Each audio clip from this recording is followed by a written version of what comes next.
I've never seen something look so beautiful. Hey guys, Good Marks Good here, and I thank you guys for continuing to support my channel with your viewership. We're just going to take a look at another couple sets of tea sets, and my really good friend Tiffany makes a very rare guest appearance today. You don't want to miss it.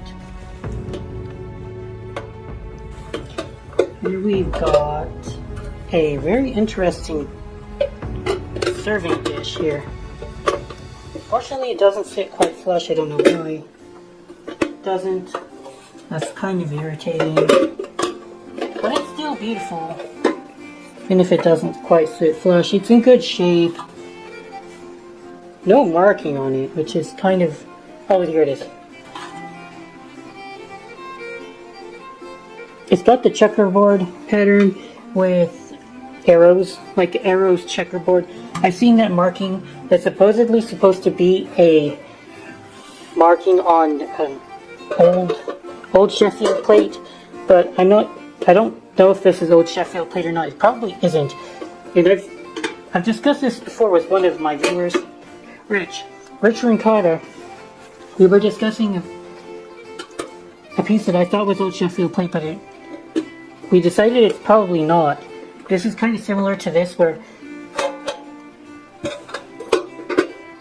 this would have been made in the early period between when they stopped making old Sheffield plate and they started electroplating, would be my guess. You do have an English crest here.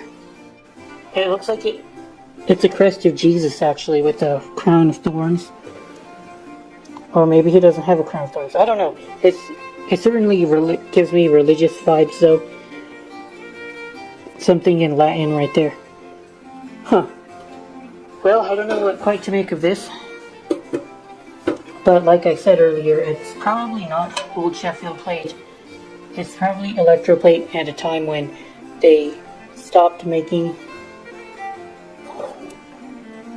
Look at these holes right here, though. Could this be indications of old Sheffield plate? It would have been very difficult to make this from old Sheffield plate. But it's probably that the silversmith used marks on both old Sheffield plate and early electroplate. So, it's probably what I'm looking at. I don't know if he wants to chime in as well. Rich, if you'd like to chime in.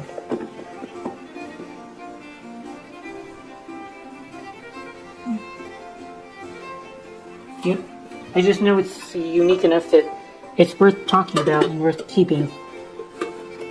Or worth listening. The fact that it doesn't fit flush is just gonna drive me bananas. It's just a little too warped to fit right. It wants to if you push it in and then it pops back out. Son of a bitch. Wonder what a silversmith could do for me. Like if I sent this to a silversmith, would they be able to warp the piece back into place so that it could sit right? But the handle is more ornate than any handle I've ever seen on a vegetable dish, though. It's very, very neat.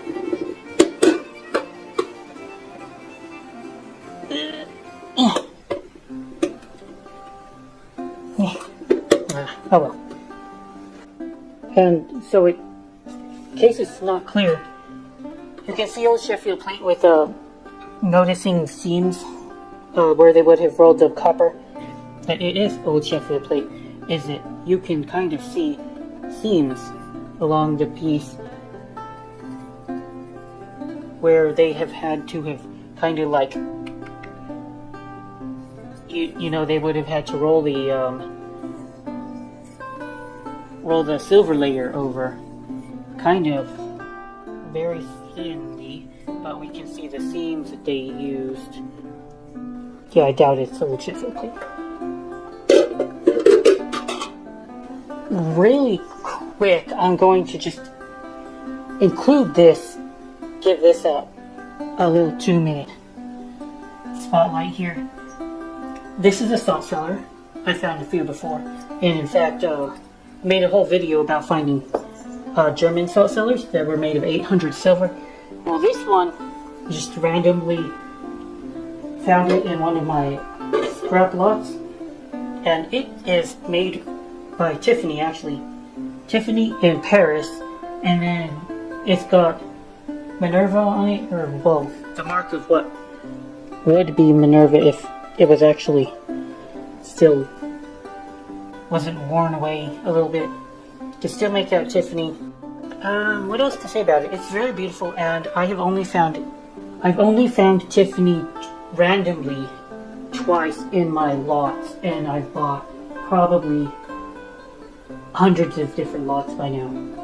I went through thousands of pounds of silver and silver plate, and it's very, very rare to just stumble upon Tiffany, and it should be at least $70 to $100, it seems. I guess that when you're as successful as Tiffany, you can make things from everywhere and anywhere.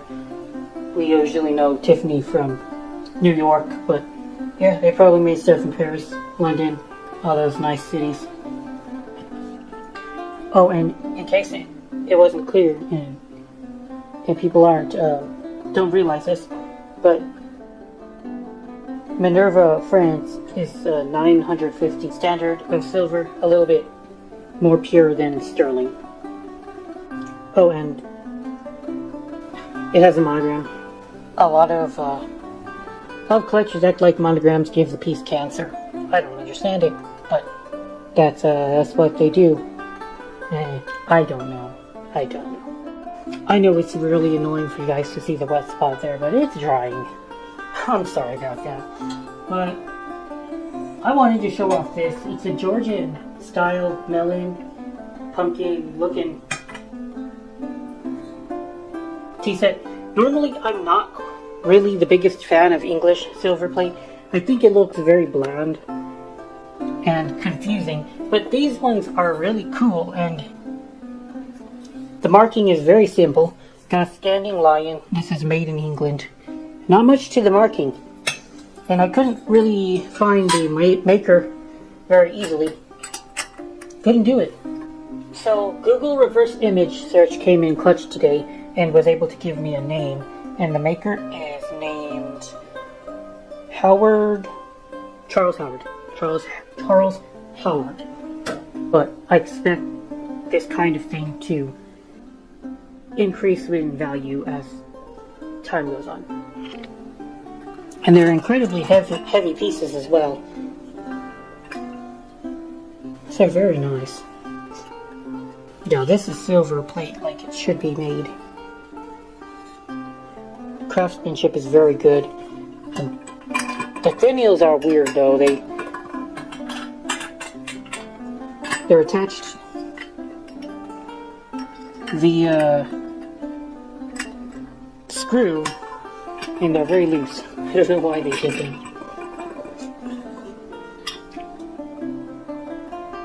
Very stunning as far as silver plate goes. I think they're more modern than antique. So maybe mid-century, 40s would be my guess, if I had to guess. Not sure at all. And to round out the video, I think I'll show you guys this. It's also, I believe, English, and it's just a creamer and sugar. I don't have the lid, unfortunately. And the cool thing about this is how beautiful it's designed. It's so ornate, guys. Whoever made this did a lot of work on the design. Probably handmade, if I could infer. It's just an inference. This was handmade. And the marking is incredibly elaborate. See, it's a blessing and a curse how little laws and regulation there is about silver plate. Every single company could have their own unique spin on the marking, and oftentimes it's confusing. Some of my favorite companies by England are the companies that there's absolutely no confusion as to who made them. Parker Ellis and a Walker and Hall. Walker and Hall, you have a little flag and it says Walker and Hall.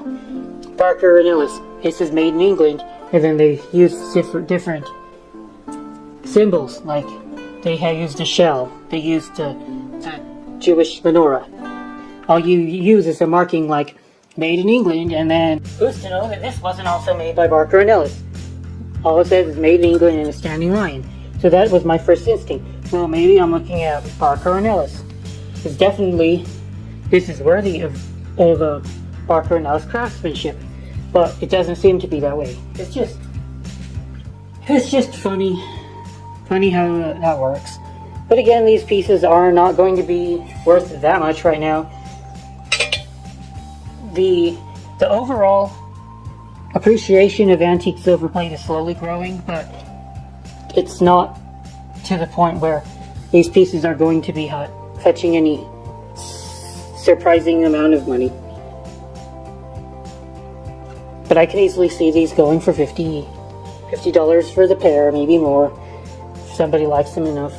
If I had my own antique shop, I would ask for $75 for the pair and see what happens, but maybe eBay will be kind to me as well. But I just like them. I think they're very gorgeous. Alright, well, thank you guys for watching my video, and I will see you all in the next one. I think that's still the silver plate I want to talk about. Thank you for watching, guys. Good Marks, good out.